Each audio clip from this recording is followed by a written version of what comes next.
నమస్తే అండి. నేను మీ సౌజన్య వీగన్ వంటలకి స్వాగతం.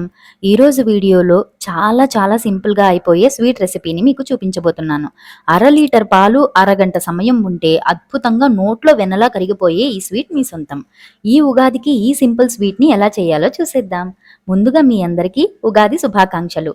నన్ను ఆదరించి నా వీడియోలను చూస్తున్నందుకు మీ అందరికీ మనస్ఫూర్తిగా పేరు పేరున కృతజ్ఞతలు తెలుపుకుంటున్నాను.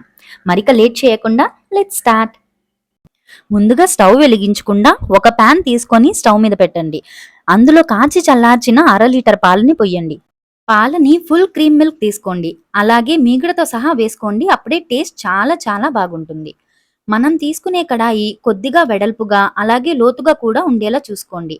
హై ఫ్లేమ్లో పెట్టి మరిగించేటప్పుడు పాలు కింద పొంగిపోకుండా ఉంటాయి. ఇప్పుడు ఇందులో 2 కప్పుల పాల పౌడర్ని వేయండి. దీన్ని ఒకేసారి వేసినా లేదా కొద్దిగా కలుపుకుంటూ వేసినా మీ ఇష్టం. తరువాత అరకప్పు పంచదార ఇంకా 2 టేబుల్ స్పూన్ల నెయ్యి వేయండి. ఇప్పుడు ఈ మిశ్రమాన్నంతా ఉండలు లేకుండా బాగా కలుపుకోండి, స్టవ్ ఆన్ చేయకుండానే. ఇదంతా బాగా కలిసి సుమారుగా పిండి అంతా కలిసిపోయింది అనుకున్నాక అప్పుడు స్టవ్ని ఆన్ చేయండి. తర్వాత దీన్ని లో ఫ్లేమ్లో పెట్టి 5 నిమిషాలు మరిగించండి. ముందే హై ఫ్లేమ్లో పెట్టేస్తే ఉండలు కట్టేస్తుంది, అందుకని లో ఫ్లేమ్లోనే మరిగించుకోండి. తరువాత మంటని మీడియం టు హై ఫ్లేమ్లో సెట్ చేసుకొని ఇలా కలుపుతూ పాలని మరిగించుకోండి. ఇవి ఇలా కొద్దిగా మరుగుతూ ఉంటే స్టవ్ని సిమ్లో పెట్టి కలుపుకోండి. గరిటె తిప్పడం మాత్రం ఆపకండి, ఉండలు కట్టేస్తుంది. హై ఫ్లేమ్లో పెట్టినప్పుడు అడుగంటకుండా గరిటెతో అడుగుని స్క్రేప్ చేస్తూ కలుపుకోండి. ఇలా హై అండ్ లో ఫ్లేమ్ని మార్చి సెట్ చేస్తూ ఇది దగ్గర పడేదాకా ఉడికించుకోండి. మధ్యలో కలపడం కొద్దిగా కష్టమైతే మరొక స్పూన్ నెయ్యి వేసుకొని కలపండి. ఇది ఇలా కలపగా ముందు చేయి నొప్పి వస్తుంది, తరువాత ఇది ఇలా పెనానికి అతుక్కోకుండా దగ్గర పడుతుంది. ఈ స్టేజ్లో మాత్రం వదిలేయకండి, ఇంకొంచెం కలపండి. ఇలా ఒక 5 నిమిషాలు కలిపాక చేతిని చన్నీటిలో ముంచి ఒక చిన్న ముద్దని తీసుకొని ఇలా చెయ్యండి. ఇది ఇలా ఉండకట్టాలి, అలాగే చేతికి అతుక్కోకూడదు. ఇది పర్ఫెక్ట్ కన్సిస్టెన్సీ. చూడండి, కన్సిస్టెన్సీ కరెక్ట్గా లేకపోతే ఇలా అతుక్కుంటుంది. సో కరెక్ట్ కన్సిస్టెన్సీ వచ్చేదాకా చెక్ చేసుకోండి.